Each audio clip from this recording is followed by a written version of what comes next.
और अब आज सीबीआई एक्शन, लेकिन किसे टेंशन, ये सबसे बड़ा सवाल। लेकिन सीबीआई सूत्र ये बता रहे हैं कि पूर्व प्रिंसिपल संदीप घोष का आज दूसरी बार पॉलीग्राफ टेस्ट किया जाएगा। रविवार को पहला सेशन हुआ था और आज दूसरा सेशन किया जाएगा। बड़ी जानकारी आपको दे दें, संदीप घोष दूसरी बार पॉलीग्राफ टेस्ट से गुजरेगा। आपको बता दें, पूर्व प्रिंसिपल है संदीप घोष।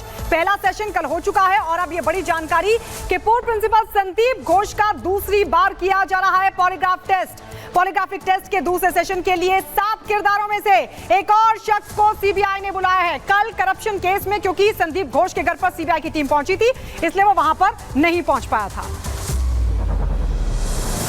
और कोलकाता केस को लेकर लोगों में गुस्सा है, आक्रोश है, लोग भड़के हुए हैं। इधर टीएमसी के जो नेता हैं वो सीबीआई की कार्यप्रणाली पर सवाल खड़े कर रहे हैं, और वो भी तब जब स्थानीय लोगों को, वहीं के स्थानीय लोगों को कोलकाता पुलिस की जांच पर भरोसा नहीं था, जिसके बाद ये जांच सीबीआई को सौंपी गई है। एक रिपोर्ट इसी से जुड़ी आपको दिखाते हैं।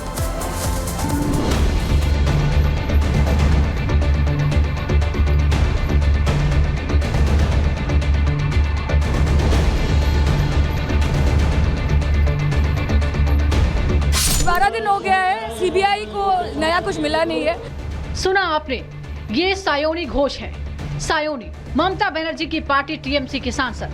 सायोनी पेशे से कलाकार हैं और महिला अधिकारों के लिए मुखर रहना इनकी पहचान है। लेकिन न जाने क्यों जब से कोलकाता में हॉस्पिटल के अंदर महिला डॉक्टर की दरिंदगी की घटना सामने आई है, इनके सुर बदल गए हैं। इन्हें अब सीबीआई की जांच पर शक है। हालांकि कोलकाता पुलिस की जांच, जिस पर पूरे देश ने सवाल खड़े किए थे, उस समय सायोनी चुप्पी साधे हुई थी। लेकिन जैसे ही सीबीआई जांच आरजीकर मेडिकल कॉलेज दरिंदगी केस में आगे बढ़ी, वैसे ही इन्हें जांच पर शक पैदा हो गया। स्टैंड एक ही है, इवन वी वांट जस्टिस। 12 दिन हो गया है, सीबीआई को नया कुछ मिला नहीं है, और सीबीआई के कन्विक्शन रेट को लेके हमारे मन में भी बहुत सारे सवाल है। हमें पता नहीं कि आगे जाके ये कार्रवाई कितने दिन चलेगी और फाइनली जाके जस्टिस मिलेगा या नहीं मिलेगा। सिर्फ सायोनी ही नहीं, इस समय टीएमसी के कई नेताओं को सीबीआई की जांच पर भरोसा नहीं है।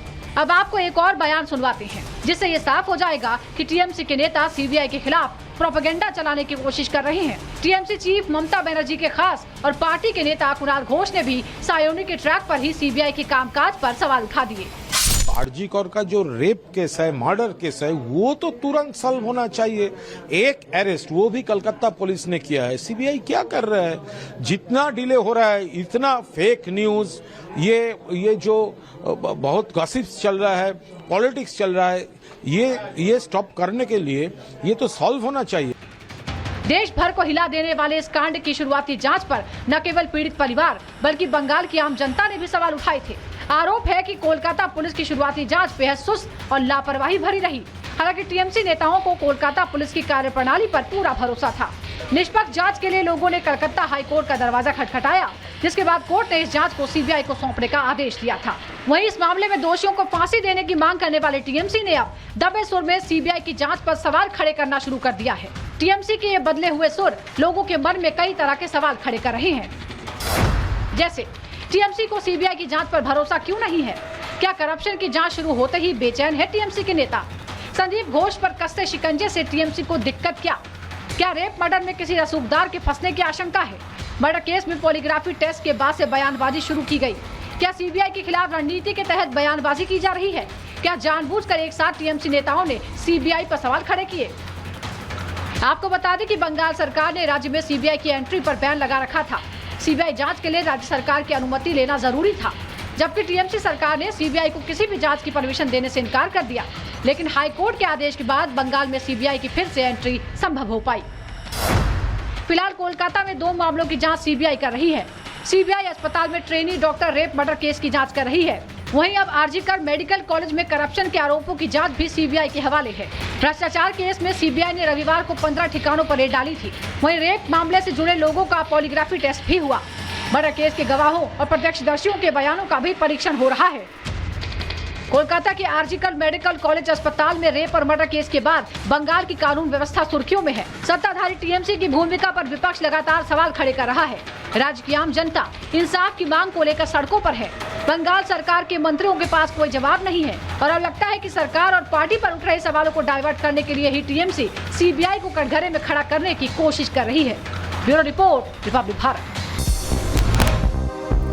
मथुरा में सीएम योगी आदित्यनाथ ने श्री कृष्ण जन्मभूमि में की पूजा अर्चना, जलाभिषेक कर लिया आशीर्वाद।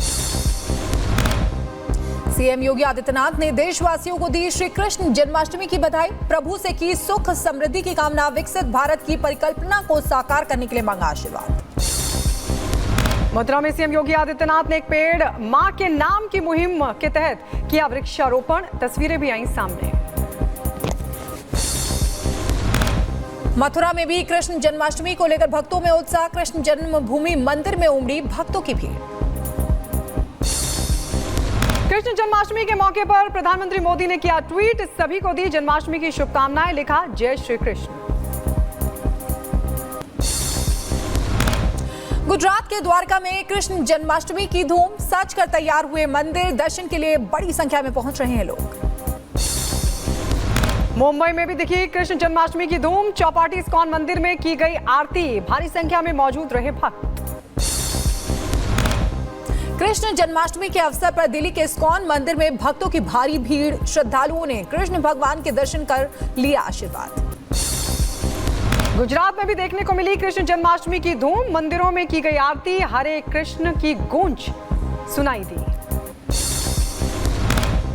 सीएम योगी का बड़ा बयान, कहा बांग्लादेश वाली गलती नहीं होनी चाहिए। हम एक रहेंगे तो सुरक्षित रहेंगे, हम बटेंगे तो कटेंगे, जाति क्षेत्र के नाम पर नहीं बटना है। आप देख रहे हैं ना, बांग्लादेश में देख रहे हो ना, तो वो गलतियां यहां नहीं होनी चाहिए। जम्मू कश्मीर को लेकर गृह मंत्री अमित शाह के आवास पर बैठक, विधानसभा चुनाव को लेकर बीजेपी ने कसी कमर। लद्दाख में 5 नए जिले बनाने का लिया गया फैसला, गृह मंत्री अमित शाह ने ट्वीट कर दी जानकारी। जास्कर, द्रास, शाम, नुब्रा, चंगथांग के नाम से जाने जाएंगे जिले। और एक बार फिर दिल्ली दौरे पर पहुंचे चंपई सोरेन, दिल्ली में बीजेपी के कई बड़े नेताओं से कर सकते हैं मुलाकात। चंपई सोरेन ने कल बीजेपी में शामिल होने के दिए थे संकेत। बीएसपी सुप्रीमो मायावती ने संन्यास की खबरों का किया खंडन, पोस्ट कर लिखा मेरे बारे में फैलाई जा रही है अफवाह, संन्यास का कोई सवाल ही नहीं पैदा होता।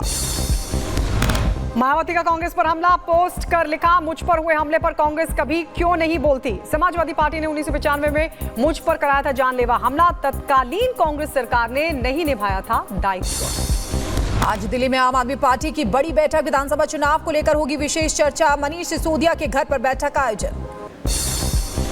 कांग्रेस के नेता प्रमोद तिवारी का बड़ा बयान, कहा जिस दिन केंद्र में हमारी सरकार बनेगी हम पुरानी पेंशन योजना को करेंगे लागू।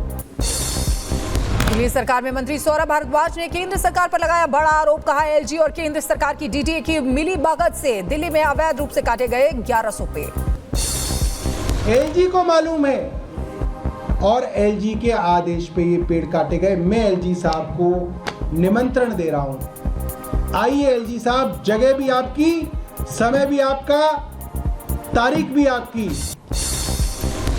उत्तर प्रदेश में उपचुनाव को लेकर बोले आरएलडी प्रदेश अध्यक्ष रामाशीष राय, कहा उपचुनाव में एनडीए के सभी प्रत्याशियों को जिताने के लिए मेहनत से लड़ाएंगे चुनाव।